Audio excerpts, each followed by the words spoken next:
प्रभात नगरात भागवत कथाचा समारोप।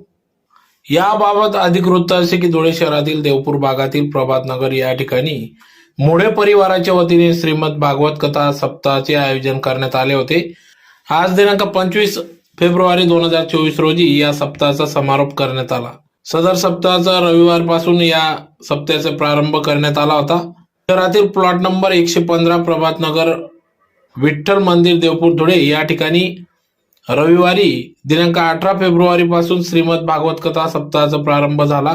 कथेचं निरूपण नंदुरबार येथील वेदमूर्ती अविनाश जोशी महाराज यांच्या मधुर वाणीतून या ठिकाणी करण्यात आले। तर दररोज दुपारी 2 ते 5 या वेळेत कथेचे श्रवण करण्यासाठी भाविक मोठ्या संख्येने उपस्थित होते। गुरुवारी दिनांक 22 फेब्रुवारी 2024 रोजी 4 वाजता श्रीकृष्ण जन्मोत्सव या ठिकाणी संपन्न झाला। तर